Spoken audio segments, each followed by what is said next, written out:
Hello बच्चों, कैसे हैं आप सभी। उम्मीद करते हैं आप सभी अच्छे होंगे। पिछले वीडियो लेक्चर के माध्यम से हमने आप लोगों को पाठ 2 की जो लास्ट प्रश्नावली थी उसको हमने समाप्त किया था। उसी क्रम में आज हम लोग आगे बढ़ेंगे और आज एक नए पाठ का शुभारंभ करेंगे जिसका नाम है 2 चर वाले रैखिक समीकरण, और ये आपका है पाठ 3। तो यहाँ पे हम लोग लिख सकते हैं पाठ 3 2 चर वाले रैखिक समीकरण। 2 चर वाले रैखिक समीकरण, इसके बारे में हम लोग चर्चा करेंगे। सबसे पहले जान लेते हैं कि ये रैखिक समीकरण क्या होता है, उसके बाद हम लोग चर पे आएंगे। 2 चर वाला है कि 3 चर वाला है, ठीक है, कि 1 चर का है, किस तरीके से है। सबसे पहले हम लोग जानेंगे रैखिक समीकरण। रैखिक समीकरण देखिए क्या होता है। रैखिक समीकरण एक ऐसा समीकरण है जिसमें चर की अधिकतम घात, ऐसा समीकरण जिसमें चर की अधिकतम घात 1 होती है, गिनती में 1, ठीक है। ऐसा समीकरण जिसमें चर की अधिकतम घात 1 होती है, इस प्रकार के समीकरण को हम लोग रैखिक समीकरण कहते हैं, ठीक है। अब ये हो गया रैखिक समीकरण। एग्जाम्पल के तौर पे हम लोग लिख सकते हैं ax + by + c = 0, या और ऐसे तमाम उदाहरण आपके बन सकते हैं। ax + 5 = 0। यहाँ पे x और y चर हैं, ठीक है। तो इसमें चर की जो अधिकतम घात है यहाँ पे देख रहे हैं 1 है, इसलिए ये रैखिक समीकरण है। ठीक ऐसे ही ax + 5 यहाँ पे लिखा हुआ है, यहाँ पे भी x की अधिकतम घात 1 है, इसलिए ये भी क्या है, आपका रैखिक समीकरण है, ठीक है ना। तो ये आपका रैखिक समीकरण होता है। अब रैखिक समीकरण जो है कई चर का हो सकता है, या तो 1 चर का हो सकता है, 1 चर वाला हो सकता है, या फिर 2 चर वाला हो सकता है, ठीक है, 3 चर का हो सकता है, 4 का हो सकता है। इस तरीके से तमाम चर इसमें हो सकते हैं, ठीक है। तो यहाँ पे नोट कर दे रहे हैं हम, 1 चर का हो सकता है, 2 चर का हो सकता है, या फिर आपका 3 चर का हो सकता है। 1 चर का रैखिक समीकरण ऐसा होगा, यह ऐसा रैखिक समीकरण होगा जिसमें चर की घात 1 होगी और 1 ही चर उपस्थित रहेगा, ठीक है। 1 ही चर उपस्थित होने का मतलब ये है, जैसे मान लीजिए x है तो x ही आएगा, उसके अलावा और कुछ नहीं आना है। या और इस तरीके से हो सकता है, मान लीजिए y है तो y ही रहेगा और कुछ नहीं आना है इसके साथ, ठीक है। तो इस प्रकार के जो भी समीकरण होंगे जिसमें 1 ही चर उपस्थित होगा, जैसे x रहेगा या फिर y रहेगा, z रहेगा, कुछ भी हो सकता है। अगर 1 ही चर है तो इस प्रकार के समीकरण को हम लोग बोलेंगे 1 चर वाला रैखिक समीकरण। ऐसे ही 2 चर का भी रैखिक समीकरण आपका हो सकता है। 2 चर का कैसे होगा, देखिए 2 चर का रैखिक समीकरण जिसमें 2 चर उपस्थित रहेंगे, जैसे मान लीजिए 2x और प्लस में 3y और प्लस कुछ और भी लिख सकते हैं = 0। यहाँ पे देख रहे हैं 2 चर हैं, एक x है और दूसरा क्या है, y है। तो यहाँ पे 2 चर उपस्थित हैं, इसलिए ये 2 चर का रैखिक समीकरण होगा। ठीक ऐसे ही और उदाहरण ले सकते हैं हम लोग, जैसे मान लीजिए 8x + 5y - 3 = 0। इस तरीके के जो भी समीकरण होंगे जिसमें 2 चर उपस्थित होंगे उसको हम लोग 2 चर का रैखिक समीकरण बोलेंगे। ठीक ऐसे ही 3 चर का भी रैखिक समीकरण हो सकता है। 3 चर का मतलब है x भी रहेगा, y भी रहेगा और z भी रहेगा, और कोई गिनती भी इसके साथ हो सकती है या नहीं भी हो सकती है। तो इस प्रकार का जो रैखिक समीकरण बनेगा वो 3 चर वाला रैखिक समीकरण होगा। ध्यान दीजिएगा, जरूरी नहीं है कि x y z ही हो, ठीक है ना, u भी w भी हो सकता है, ठीक है, x y z t कुछ भी हो सकता है। तो इस तरीके का जो भी समीकरण होगा जिसमें चर की अधिकतम घात 1 होगी उसको हम लोग रैखिक समीकरण बोलेंगे। और ऐसा रैखिक समीकरण जिसमें 1 चर उपस्थित होगा उसको 1 चर का रैखिक समीकरण बोलेंगे। जिसमें 2 चर उपस्थित रहेगा उसको हम लोग 2 चर का रैखिक समीकरण बोलेंगे। जिसमें 3 चर उपस्थित रहेगा उसको हम लोग 3 चर का रैखिक समीकरण बोलेंगे, ठीक है। तो इस तरीके से हमने आपको बताया कि रैखिक समीकरण जो होते हैं वो 1 2 3 4 कितने भी चर के हो सकते हैं, उसमें जितने चर उपस्थित रहेंगे वो उतने चर का रैखिक समीकरण हो जाएगा। ध्यान आपको सिर्फ यही देना है कि जो रैखिक समीकरण है उसमें चर की अधिकतम घात 1 होनी चाहिए। ठीक है, इसके बाद हम लोग अब आगे बढ़ेंगे प्रश्नावली की तरफ, और प्रश्नावली है आपकी 3.1। ठीक है, इसको हम इरेज करते हैं। प्रश्नावली 3.1 है, इसी में हम लोग यहाँ पे इसके प्रश्नों को सॉल्व करेंगे और देखेंगे कि किस तरीके से रैखिक समीकरण को हम लोग हल करते हैं। और हमें यहाँ पे जो पढ़ना है वो 2 चर का रैखिक समीकरण पढ़ना है। ठीक है, आपकी जानकारी के लिए बता दें कि 2 चर का जो रैखिक समीकरण है उसका जो मानक रूप होता है, मानक रूप का मतलब एक ऐसा मानक माना गया है जिसमें इसको इस तरीके से दर्शाया जाता है ax plus B Y plus C Z, sorry ax plus B Y plus C बराबर 0। इसमें देख रहे हैं 2 चर हैं, x हैं और y है। ठीक है, और इसमें चर की अधिकतम घात 1 है, तो इसलिए 2 चर का यह रैखिक समीकरण है। कंडीशन इसमें होती है कि x का और y का जो गुणांक होगा वो 0 आपका नहीं होना चाहिए, a 0 नहीं होगा, b भी 0 नहीं होगा। ठीक है, तो इस प्रकार के रैखिक समीकरण को हम लोग जो है 2 चर का रैखिक समीकरण कहते हैं। ठीक है, आइए हम लोग प्रश्नावली की तरफ बढ़ते हैं। प्रश्नावली है आपकी 3.1, 3.1 है आपकी प्रश्नावली, और यहाँ पे पहला प्रश्न दिया गया है। और आपकी जानकारी के लिए बता दें, वैसे आप लोग जान रहे होंगे ये जो भी प्रश्न आपको बताए जाते हैं ये सभी NCERT के बुक से बताए जाते हैं। ठीक है, आप लोग देख सकते हैं, ये इसका कवर पेज है। ठीक है, तो ये है NCERT की जो आती है आपकी वही है, ये कक्षा 10 की किताब है ये NCERT, और प्रश्नावली 3.1 है। सवाल थोड़े बड़े बड़े लिखे हैं, आप लोग वहाँ से बुक से देख करके क्वेश्चन को समझ सकते हैं। यहाँ पे हम पढ़ के आपको बता रहे हैं। प्रश्न कह रहा है कि आफताब अपनी पुत्री से कहता है 7 वर्ष पूर्व मैं तुमसे जो है 7 गुनी आयु का था। आफताब है वो अपनी पुत्री से कह रहा है कि 7 वर्ष पूर्व मैं तुमसे जो है 7 गुनी आयु का था, अब से 3 वर्ष बाद मैं तुमसे केवल 3 गुना रह जाऊंगा। ठीक है, तो कह रहे हैं कि क्या यह मनोरंजक है? वास्तव में मनोरंजक है। तो इस स्थिति को बीजगणितीय रूप में, यानी कि चर जो 2 चर का रैखिक समीकरण है उसके रूप में व्यक्त करना है, और साथ ही साथ ग्राफीय रूप में भी व्यक्त करना है। तो इसको हम लोग यहाँ पे ध्यान से समझेंगे। तो क्वेश्चन हम यहाँ पे नोट करते हुए चल रहे हैं। सबसे पहले हम लोग देखिए क्या मानना होता है, जिसकी रिक्वायरमेंट होगी पहले हम लोग उसको मानेंगे। यहाँ पे 2 लोग हैं, एक है आफताब और एक है उसकी पुत्री। ठीक है, तो दोनों की हम लोग सबसे पहले आयु की कल्पना कर लेंगे कि क्या क्या किनकी आयु है। तो यहाँ पे मान लेते हैं, माना आफताब की आयु, आफताब की ये जो आयु हम लोग मान रहे हैं ये वर्तमान आयु है। आफताब की वर्तमान आयु बराबर x वर्ष मान लेते हैं। आफताब जो है अभी x वर्ष का है। ऐसे ही दूसरा कौन है? उसकी पुत्री है। आफताब की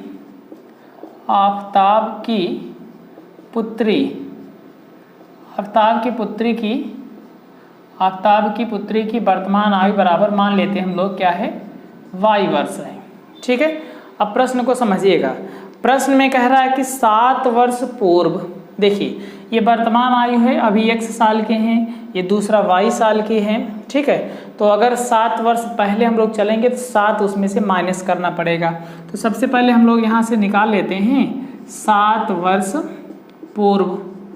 7 वर्ष पूर्व दोनों की आयु निकालिए। आफताब की जो आयु है, आफताब की जो आयु है वो आपकी हो जाएगी y माइनस 7 वर्ष, y ऋण 7 वर्ष। ठीक है, और आफताब के पुत्री की आयु जो हो जाएगी, आफताब के पुत्री की आयु, ये भी आफताब की आयु थी x वर्ष, तो ये हो जाएगा आपका x माइनस 7, और आफताब की पुत्री की वर्तमान आयु हमने y माना है, तो 7 वर्ष पहले की बात कर रहे हैं, तो 7 यहाँ से भी माइनस कर देना पड़ेगा। अब प्रश्न में जो कह रहा है उसको देखिए, कह रहा है कि 7 वर्ष पूर्व जो है मैं तुमसे 7 गुनी आयु का था। ठीक है, प्रश्नानुसार जो आफताब है, आफताब की आयु जो है ये क्या है, ये x-7 है, और उसके पुत्री की जो आयु है y-7 है। आफताब कह रहा है कि 7 वर्ष पहले मैं जो है तुमसे 7 गुनी आयु का था। ठीक है, तो मतलब आफताब की आयु बराबर 7 गुनी हो जाएगी किसके, उसके पुत्री की आयु के। 7 वर्ष पूर्व आफताब की आयु जो है आफताब के पुत्री की आयु की 7 गुनी थी, तो यहाँ से हम लोग लिख लेंगे इसको x-7, अंदर गुणा करा लेना है। 7y माइनस में 7 7 49, ठीक है। 7y को उधर लेके आइए, x ऋण 7y बराबर, ये ऋण 7 उधर चला जाएगा, धन 7 हो जाएगा, और ऋण 49 यहाँ पे पहले से मौजूद है, ऋण 49 लिख देना है। ठीक है, बात समझ रहे होंगे आप लोग। ये हो गया x-7y इज इक्वल्स टू 7 में से 49 घटाएंगे -42 होगा। ये आपका पहला रैखिक समीकरण हो गया है। ठीक है, अब आगे हम लोग दूसरे कंडीशन की तरफ आगे बढ़ेंगे, और दूसरी कंडीशन में देखिए क्या दे रखा है। दूसरी कंडीशन में दे रखा है कि 3 वर्ष बाद, अब से 3 वर्ष बाद, तो अब यहाँ पे लिख देंगे 3 वर्ष बाद क्या क्या कंडीशन, किनकी आयु कितनी बनेगी, इसको हम लोग देखेंगे। 3 वर्ष बाद, ठीक है, आफताब की जो आयु होगी, सबसे पहले देख लेते हैं कितनी बनेगी। आफताब की आयु हो जाएगी आपकी, अभी हमने वर्तमान में x वर्ष माना है, तो 3 वर्ष बाद इसकी आयु हो जाएगी x + 3 वर्ष।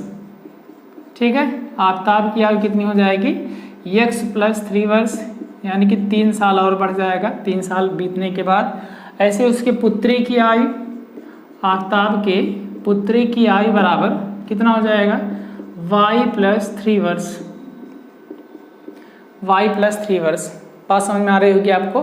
हमने आपको बताया कि जो आफताब की आयु है वो x वर्ष है, और आफताब के पुत्री की आयु है y वर्ष।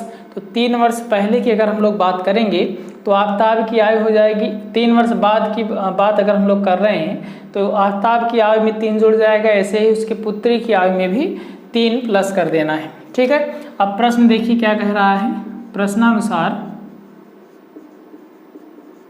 प्रश्नानुसार देखो क्या लिखा है, कह रहा है कि 3 वर्ष बाद मैं तुमसे केवल 3 गुनी आयु का रह जाऊंगा। 3 वर्ष बाद जो आयु आई है, यानी कि आफताब की जो आयु है वो 3 गुनी रह जाएगी उसके पुत्री की आयु की।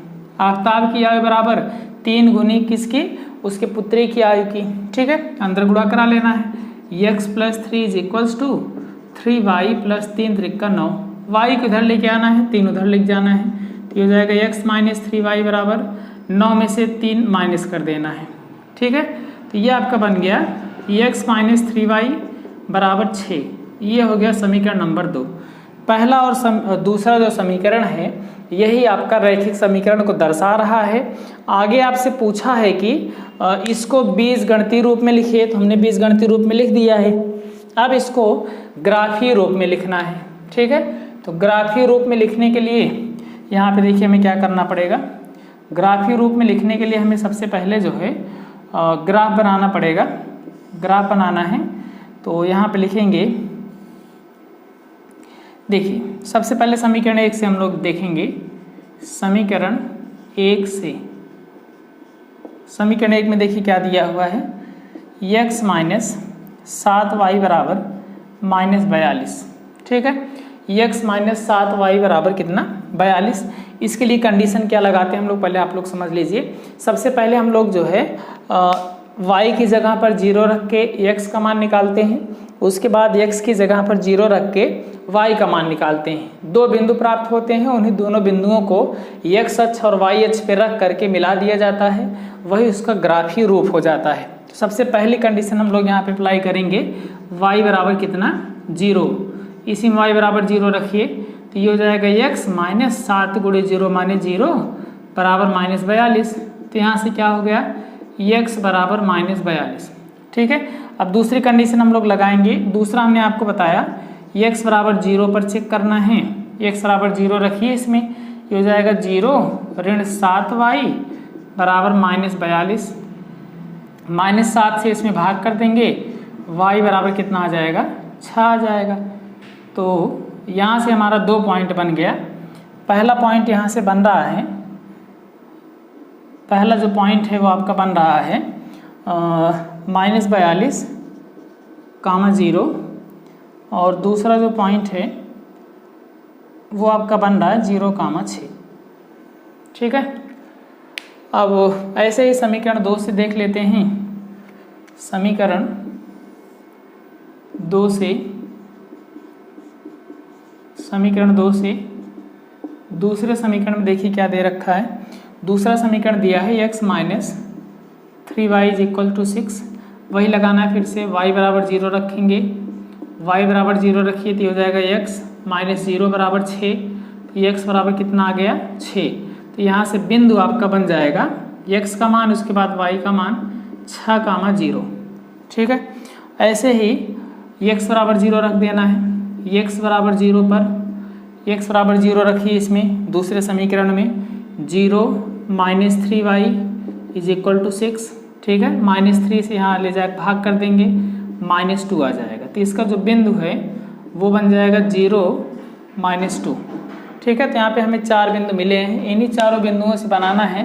तो स्पेस थोड़ा सा हमारे पास कम है, इसलिए इसको इरेज कर देते हैं। आप लोग स्क्रीनशॉट ले सकते हैं या फिर जैसे भी आपको समझ में आए रोक करके भी आप लोग नोट कर सकते हैं इसको।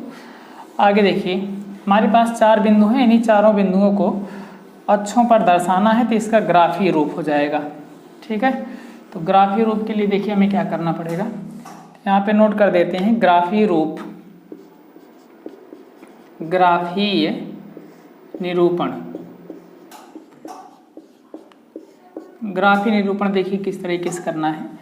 सबसे पहले हम लोग x अक्ष और y अक्ष बनाएंगे।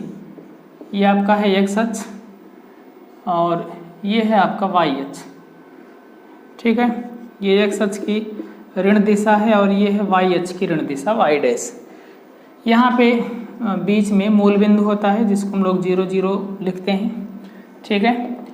मूल बिंदु के बाद हम लोग यहाँ पे इस तरीके से बिंदु मानते हैं। समान दूरी पर स्थित बिंदु की मान लेना है अपने हिसाब से, जो भी हो, जो पॉइंट आया रहेगा उसी हिसाब से हम लोग यहाँ पे बिंदु बना लेंगे। ठीक है। 1, 2, 3, 4 इस तरीके से है। ऐसे ही 1, 2, 3, 4, 1, 2, 3, 4। ठीक है।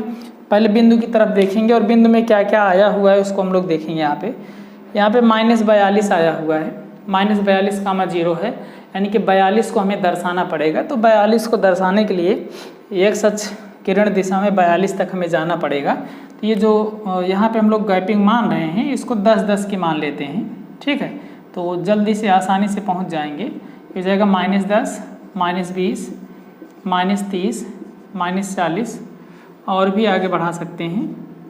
ठीक है। -50। आप चाहें तो कितने भी गैपिंग मांग सकते हैं, उससे कोई दिक्कत नहीं है। जिस तरीके से बिंदु यहाँ पे रहेगा उस हिसाब से गैपिंग मारना है। 5, 5 की आप ले सकते हैं, थोड़ा ज़्यादा बड़ा बन जाएगा। ठीक है। लेकिन ग्राफ जैसे यहाँ पे बना रहे हैं उसी तरीके से ही बनेगा, आप कितने के भी मैपिंग मान सकते हैं। ठीक है। जो भी मापना है उस हिसाब से हम लोग पॉइंट को दर्शा सकते हैं। देखिए -42 जाना है, पहले ये 40 है और 50 के बीच में यहाँ कहीं 42 आएगा तो हो जाएगा -42 और 0 है। 0 का मतलब y अक्ष पे नहीं जाना है, यहीं रहना है x अक्ष पर ही। तो ये आपका पॉइंट हो गया -42, 0, ये पॉइंट है। ठीक है। अब ऐसे ही इसी का दूसरा पॉइंट ले लेंगे 0, 6। 0 का मतलब x अक्ष पे नहीं जाना है और 6 का मतलब y अक्ष पर 6 जाना है। तो यहाँ पे हमने आपको बताया कि 10, 10 हम लोग यहाँ पे इसको मान रहे हैं, 10, 20, 30, 40 इस तरीके से। 10 के पहले या इसको 5, 5 भी ले सकते हैं क्योंकि y अक्ष पे हमें ज़्यादा से ज़्यादा 6 तक ही जाना है। ठीक है। तो 2, 2 का मान लीजिए, 2, 2, 4, 2, 6, 2, 8 इस तरीके से। और x अक्ष पे जो एक बार मान चुके हैं वही यहाँ पे लेना पड़ेगा, 10, 20, 30, 40 इस तरीके से। ऐसे -2 है, -4 है, -6 है, -8 है। ठीक है। जो भी बिंदु रहेगा आप उस हिसाब से मैनेज कर सकते हैं। चलिए 0, 6 यहाँ पे दिखाना है, तो ये 6 है यहाँ पे और ये पॉइंट आपका बन जाएगा 0, 6। ठीक है। अब इन्हीं दोनों पॉइंट्स को मिला देना है, इन्हीं दोनों बिंदुओं को हम लोग मिला देंगे। ये जो रेखा बन रही है ये आपकी हो जाएगी पहली रेखा। ठीक है, ये आपकी पहली रेखा है, इसको बढ़ा देना है।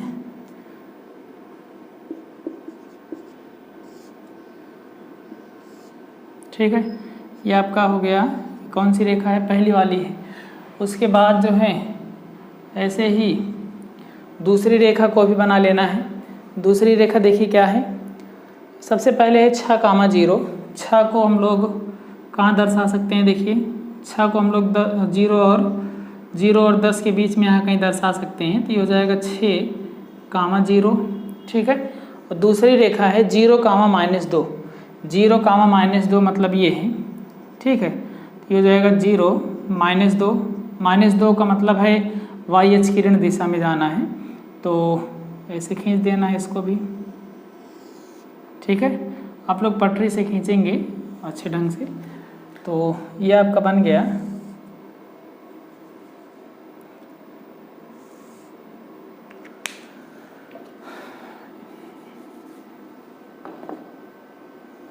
ये दूसरी रेखा आपकी हो गई है। ठीक है, जो कि 0,6 से होकर जा रही है। 6,0 हो गया और 0,-2 हो गया है। ठीक है, तो ये आपका हो गया ग्राफी निरूपण। तो इसको आप लोग स्क्रीनशॉट ले सकते हैं या फिर नोट करते हुए चल सकते हैं। जो भी पॉइंट आएंगे उन्हीं को हमें मिला देना है, मिलाने के बाद सीधा ग्राफ खींच देना है। उसके बाद एक और क्वेश्चन हम लोग देखेंगे, फिर एक क्वेश्चन आपके लिए छोड़ेंगे, उसको आप लोग सिंपली कर सकते हैं। ठीक है, आप लोगों को कमेंट आ रहे थे कि सभी क्वेश्चन सॉल्व करा देते हैं आप, तो कुछ करने के लिए बचता नहीं है, तो इसलिए एक उसी टाइप का तीनों ही है। फिलहाल एक और देख लीजिए, क्वेश्चन नंबर 2। दूसरे में कह रहा है कि क्रिकेट टीम के एक कोच ने, दूसरा प्रश्न है, क्रिकेट टीम के एक कोच ने 39 रुपये में 3 बल्ले और 6 गेंदें खरीदी, और बाद में उसने एक और बल्ला और इसी प्रकार की 3 गेंदें 1300 रुपये में खरीदी। इस स्थिति को बीजगणितीय तथा ज्यामितीय रूपों में व्यक्त करना है। ठीक, ऐसे ही करना है यहाँ पे हमें। तो आइए देखते हैं। सबसे पहले मान लेना है, माना एक गेंद का मूल्य, मान लीजिए एक गेंद का जो मूल्य है वो आपका x रुपये है। ठीक है, और उसके बाद एक बल्ला मतलब बैट का मूल्य यहाँ पे मान लेते हैं वो y रुपये है। ठीक है, प्रश्नानुसार पहली जो शर्त यहाँ पे दी गई है, इसमें लिखा हुआ है कि 39 रुपये में 3 बल्ले और 6 गेंदें खरीदी, मतलब 6 गेंद और 3 बल्ले का मूल्य, 6 गेंद और 3 बल्ले का मूल्य बराबर, 6 गेंद और 3 बल्ले का मूल्य बराबर 39 रुपये।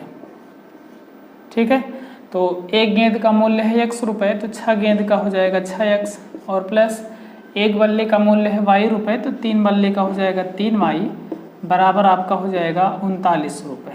ठीक है, अभी 3 से दोनों तरफ कट रहा है, इसको काट भी सकते हैं, तो 3 दूनी 6 होता है और 3 एक के 3 बराबर 13 3 39। ये आपका पहला समीकरण हो गया।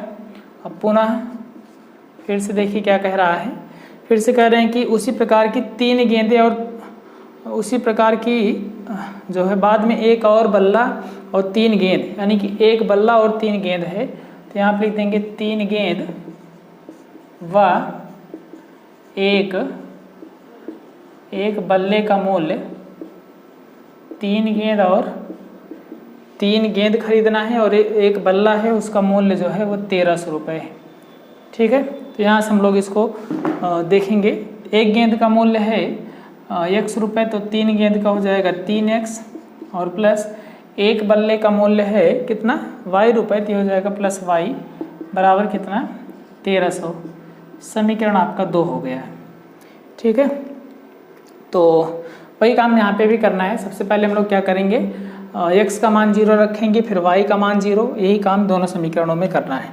तो सबसे पहले समीकरण 1 से देखेंगे। समीकरण 1 से देखिए, यहाँ पे आपको दिया हुआ है 2x + y बराबर 1300 रुपये। ठीक है, तो y बराबर सबसे पहले 0 रखना है। y बराबर 0 पर यहाँ 0 रखेंगे, 2x बराबर हो जाएगा 1300, 2x बराबर 1300 यानी कि x बराबर हो जाएगा 650। तो आपका जो बिंदु बनेगा वो सबसे पहले x का मान लिखा जाता है और उसके बाद y का मान लिखा जाता है। 650 कामा 0 हो गया। ऐसे ही x बराबर 0 रख देना है। x बराबर 0 पर x की जगह पे 0 रखिए तो ये हो जाएगा 0 + y बराबर 1300, यानी कि y बराबर आपका आ जाएगा 1300। ठीक है, तो बिंदु आपका बन जाएगा सबसे पहले x का मान, उसके बाद y का मान 0, 1300। ये दो बिंदु हो गए हैं। ठीक है, ऐसे ही समीकरण 2 से हम लोग देखेंगे। समीकरण 2 से, ठीक है, समीकरण 2 में आपका दिया गया है, समीकरण 2 में लिखा है कि 3x + y बराबर 1300। ठीक है, 3x + y बराबर 1300। वही काम करना है। y बराबर 0 रखेंगे सबसे पहले, y बराबर 0 यहाँ पर रखेंगे तो ये हो जाएगा 3x + 0 बराबर 1300। ठीक है, तो x बराबर हो जाएगा 1300/3। 1300 में 3 से भाग करेंगे, 3 चौके 12, 1 13, 10 बनेगा, 3 त्रिक 9, 1 10, 3 त्रिक 9, इस तरीके से जाता रहेगा। तो ये पॉइंट आपका बन जाएगा, दिख रहा होगा, पॉइंट आपका बन जाएगा यहाँ से 433.3 और कामा 0। ठीक है, ये हो गया पॉइंट। ऐसे ही x बराबर 0 रखेंगे, x बराबर 0 पर y बराबर कितना हो जाएगा 1300, और ये पॉइंट आपका बन जाएगा 0, 1300। ठीक है, हमने आपको बताया था x अक्ष पर और y अक्ष पे जो हम लोग पॉइंट मानते हैं उन सभी पॉइंट्स को जो है इन्हीं बिंदुओं के हिसाब से देखा जाता है। तो सबसे पहले हम लोग यहाँ से अक्ष बना लेते हैं। एक है आपका x अक्ष, दूसरा है आपका y अक्ष। जो अंतराल हम लोग मानेंगे उसको यहाँ पे समझना है। ये x अक्ष है, ये y अक्ष है, ये मूल बिंदु होता है 0 0। ठीक है, और यहाँ पे गैपिंग ले सकते हैं 3 3 4, जितना भी बन पाए आप लोग बना सकते हैं। 1 2 3 4 है।